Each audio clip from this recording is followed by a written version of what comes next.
depending on their side, they are scattered absolutely everywhere. That was a huge pothole. Are you alright, Dave? Good morning from beautiful Port St. John's again. Our planning skills have escalated now, so we literally have no idea where we're sleeping tonight. We are going to leave this place and we are going down the coast towards Coffee Bay. That's only about 100 kilometers away from Port St. John's, but Google Maps tells us it's going to take about 3 hours. So I'm expecting a lot of rough terrain, a lot of off-road. Coffee Bay, it's a very tiny town. It is on the sea, but apparently it's a biker's paradise. A lot of bikers go there and it's very beautiful. So that's what we're doing today. But before any of that good stuff, this episode is brought to you by our sponsors, Motorrad Rentals in Romania, Cardo Systems and BMW Motorrad Romania. Stick around until the end of the episode to find out more.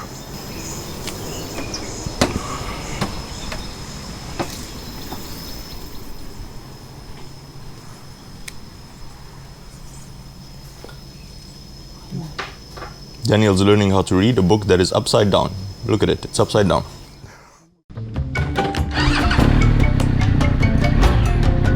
We are leaving Port St. John's now. First order of business today is to get some data for my phone because we're in and out. Cell phone tariffs and data in South Africa are quite a bit more expensive than what I'm used to in Europe. And when we got here, I got some sort of bundle with 10 gigs of data, some voice minutes, some SMSs, and that was about, I think, 50 euros or something. And I ran out, but it's fine. It's been 2 weeks, half of the journey already. We're already halfway through. That's mental. Time passes very quickly when you're riding around South Africa. You can get them in a lot of places. You can recharge your phone stuff, but we found we saw a little shack kind of thing. Hello. 12 o'clock. We left quite late today, and I don't mind it. We don't have I think we don't have a lot of kilometers to do. We'll see how far it actually is to Coffee Bay time-wise. It's about 100 k's. One of the nice things about staying here for 2 nights is that we found a washing machine. So we washed all our dirty clothes. I mean, we have sort of been washing them, you know, in sinks with detergent, but it's not the same as a washing machine. So now everybody's, you know, fully refreshed in clean clothes, underwear, socks, everything. Feel like a new man. It's absolutely brilliant. There's a man on a bicycle with his baby. Am trecut de ăla? Yeah, we passed the phone, guys, so we'll have to find some other place. This is town center, Port St. John's. Not a big place. It's got all the essentials. It's got everything you need. And quite busy. Today is Wednesday, is what I'd like to say. I think it's Wednesday. I remembered I could get phone data at a clothing shop, so that's where we went. Port St. John's Central.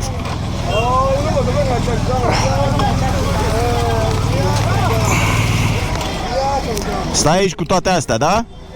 Entering the shop, I saw a queue of literally 1 million people, so I did a quick 180.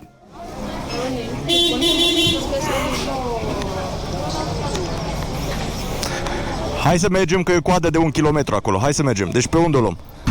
Okay, it was way too busy there. I don't want to sit in a queue for half an hour, so find another place to recharge.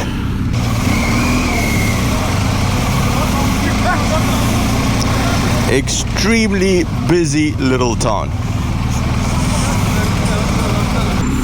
And I know what you're thinking if you're an European or American. What is all of that busyness there? What's going on? Everybody's extremely friendly. Extremely. They'll come talk to you even if they don't speak English, and you'll communicate with them using hand signals, and they'll ask about the bikes and where you're going, and it's wonderful. Another weird thing I found is when South African cars tell you that it's safe to overtake them, they indicate, but they indicate on the right hand side as if they were going right, which instinctually to me is means don't overtake me. I'm turning right, do not overtake. And another interesting thing I found out is that when bikers salute each other in Eastern Europe, for example, it doesn't matter if you are on the tightest turn possible known to man. European bikers will literally just take one hand off the handlebars and salute you and go, hey, I'm a biker too. In South Africa, they just turn their head a little, which I think is a much better way to do it.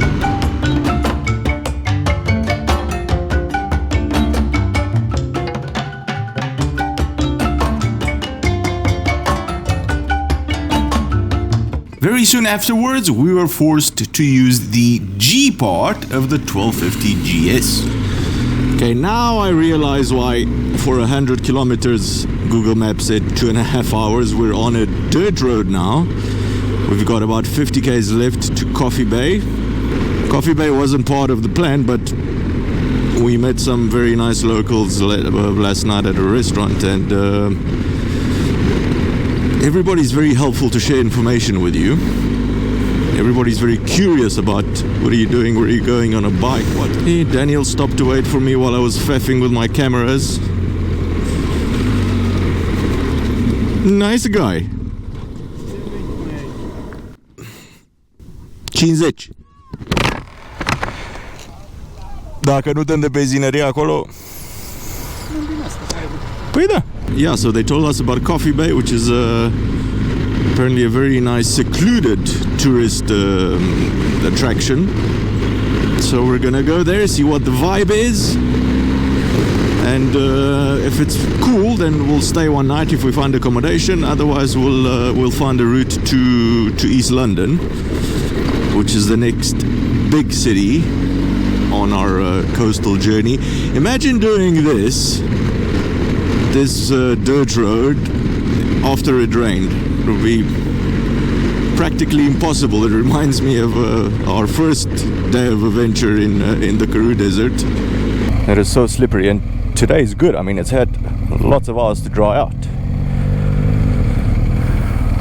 That was, I think, about 2 weeks ago when we started, one of the first days, and it seems like a million days ago. We've been to so many places in the meantime. If you ask me where I slept 4 nights ago, I have no idea. I couldn't tell you. That's why I make these videos, because otherwise I would forget everything.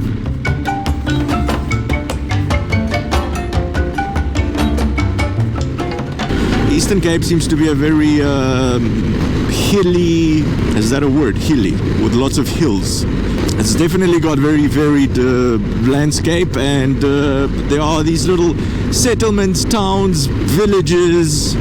Depending on their side, they are scattered absolutely everywhere. That was a huge, huge pothole. Are you alright, Dave? Dave? Whoa. Hello. Haven't had a puncture on this journey, and I don't want to start now. Good boy, Dave. Yeah, so it's very heavily populated. You see lots of towns, lots of people, but also scattered around like vast amount of areas of land.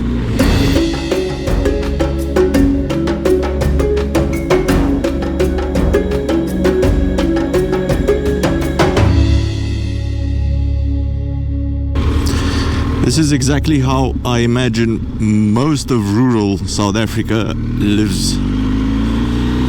And riding through all of these villages, the children, when they see the bike, they get extremely happy. They start running alongside it, and they wave and they say hello to you. Look at them. Just look at them all come. Hello! There's another happy kid.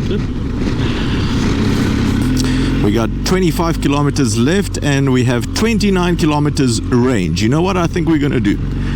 I'm gonna test out how much further you can ride this GS when it says its range is 0. Because I'm sure there's a There's a little reserve there, and I've always wanted to know exactly how much further you can go.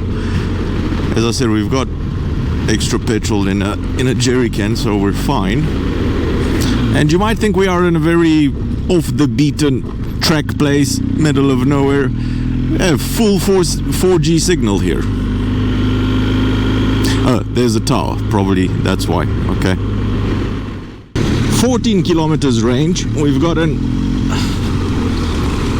off the first off-road portion, and we're now on a more difficult one, quite rocky, but just look at all of that beauty. This to me looks like every Rambo movie I have ever seen in my life. So I'm expecting Rambo to come out of those trees somewhere there. Beautiful river. Come on, Dave. When we arrived in Coffee Bay, my range was just 5 kilometers. No petrol station in town, so we would have to resort to using our jerry can. This, however, did not deter Daniel to go exploring and, of course, get stuck. S-a întâmplat ceva? Oh. No.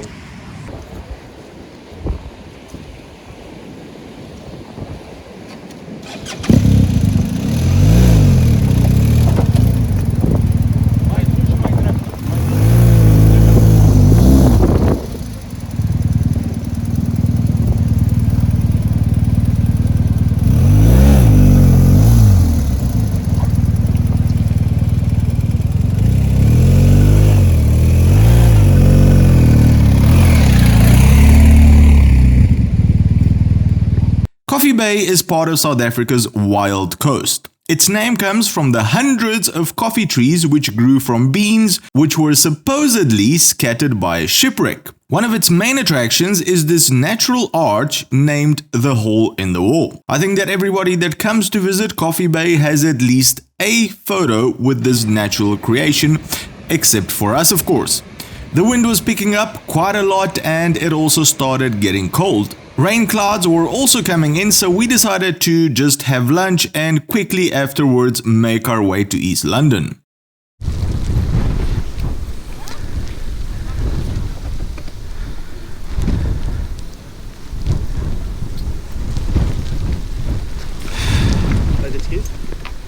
Deschide-l tu că plouă. Nu sunt. Da, logic. Alright, so for those of you that have always wondered, it turns out that the Mighty GS will take you another 19 kilometers after your range reads 0. Not highway kilometers, not city kilometers, but normal backroads riding kilometers. Thankfully, we have extra gas with us, and I have my man here to fill up my bike for me.